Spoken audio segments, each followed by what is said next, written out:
제가 지금도 만나는 S전자의 전무님한테 물어봤습니다. 전무님, 어떤 팀장이 가장 믿음직하고 일하기 좋은가요? 대답은 이랬습니다. 나한테 수시로 찾아와서 정보를 제공하고 상의하고 물어보는 팀장이 좋습니다. 이런 팀장들은 저한테 갑작스러운 놀라움을 주지 않습니다.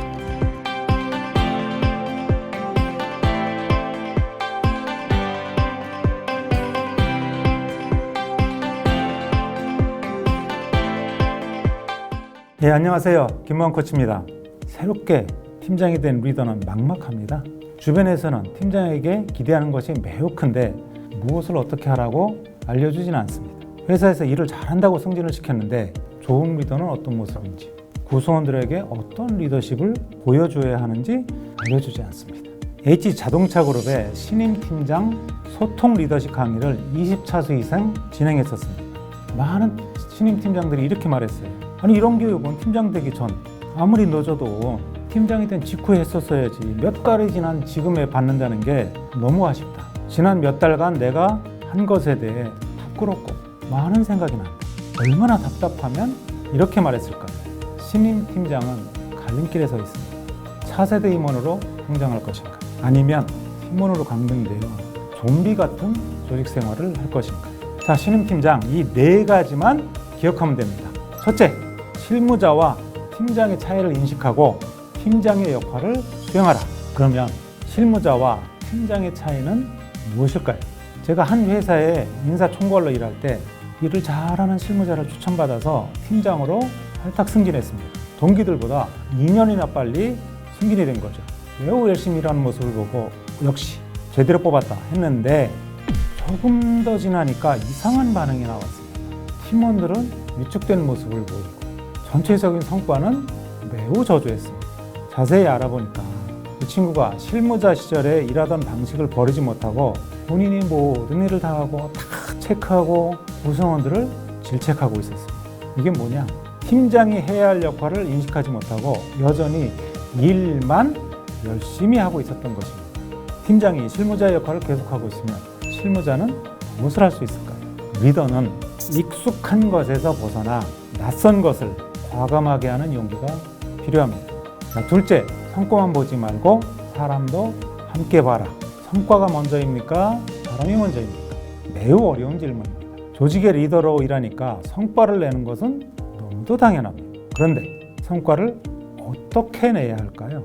S그룹의 신임 팀장 한 분이 어떻게 구성원을 움직일까 고민을 하던 상황에서 코칭을 하게 되었습니다. 그 리더가 찾은 해답은 어렵지 않았습니다. 팀원들이 원하는 것을 파악하고 그들의 어려움에 공감하고 어려운 일에 대해서는 팀장이 나서서 해결한다. 누구나 할 수 있는 일이죠. 그래서 이것을 했고 신임 팀장으로 좋은 평가를 받게 되었습니다. 애플의 스티브 잡스는 너무도 유명해서 설명할 필요가 없죠. 스티브 잡스가 사망하자 많은 전문가들이 애플의 장래에 대해 걱정했습니다. 스티브 잡스가 없는 애플은 큰 도전에 직면할 것이다.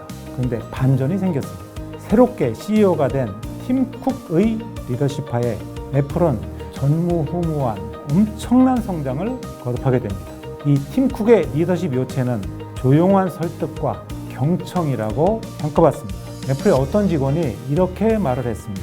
팀 쿡과 대화를 나누면 내가 애플에서 가장 소중한 사람처럼 여겨진다. 긍정심리학으로 유명한 다니엘 굴만은 리더십을 이렇게 정의했습니다. 다른 사람들을 통해 성과를 내는 기술이다. 즉, 리더는 자신이 직접 성과를 내는 사람이 아니라 다른 사람들을 동기부여하고 창의성을 발휘할 수 있도록 환경을 만들어서 성과를 내는 사람입니다. 셋째, 상사와 신뢰관계 형성으로 효율적으로 일하라. 중간에서 일하는 팀장, 상사와의 신뢰관계 형성이 매우 중요합니다. 자, 구성원들이 보기에 유능한 팀장은 어떤 모습일까요? 자신들이 만든 보고서를 팀장이 한 번 혹은 두 번이라는 짧은 시간에 상사의 결재를 받아온다면 최고의 팀장이다 인정할 것입니다. 이를 위해서는 팀장과 상사 사이에 충분한 신뢰관계가 있어야 합니다. 그러면 어떻게 하면 임원과 팀장이 서로 믿고 의지할 수 있을까요? 용기가 필요합니다. 모르는 것에 대해서는 두려워하지 말고 물어보고 중간 보고를 자주 하면서 상의하고 중요 프로젝트에 대해서는 수시로 정보를 보고해 상사, 임원의 불안감을 없애는 것이 필요합니다. 제가 지금도 만나는 S전자의 전무님한테 물어봤습니다. 전무님, 어떤 팀장이 가장 믿음직하고 일하기 좋은가요? 대답은 이랬습니다. 나한테 수시로 찾아와서 정보를 제공하고 상의하고 물어보는 팀장이 좋습니다. 이런 팀장들은 저한테 갑작스러운 놀라움을 주지 않습니다. 팀장은 팀원을 이끌면서 자신의 상사에게 의견과 주장을 관철시켜야 합니다. 넷째, 차세대 임원을 염두에 둬라. 자, 차세대 임원으로 성장할 준비를 하고 있습니까? 너무도 열정이 넘쳐 구성원의 어려움에는 무관심하고 성과만 요구하는 팀장이 있었습니다. 팀원들이 회사를 그만두거나 다른 부서로 전배 요청을 하는 일이 계속되었습니다. 사태가 심각해지자 코치의 도움을 요청하게 되었습니다. 이때 제가 본 자료에 의하면 리더십 분당 결과가 하위 10%에 해당된 분이었습니다.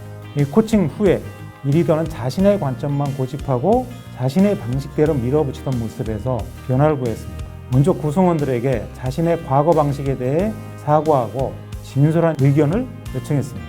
비록 시간은 걸렸지만 구성원들이 팀장의 진정성을 인정하고 함께 가게 되었습니다. 팀장에게 옆 팀의 팀원이 문자를 보냈습니다. 팀장님, 조직 분위기가 너무 좋아요. 저도 거기서 일하고 싶습니다. 작년 9월 이분의 리더십 다면 진단 결과는 상위 10%에 속하게 되었습니다. 제가 한 회사의 HR 총 책임자로 일할 때 임원 후보를 선정하는 업무를 했습니다. 어떤 기준에서 임원 후보자를 평가하고 선발했을까요?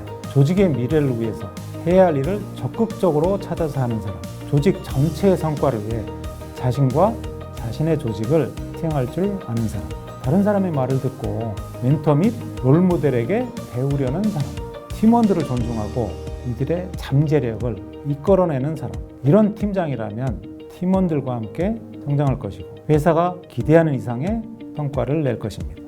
당연히 4세대 임원으로의 자질을 갖추고 있다고 인정받을 것입니다.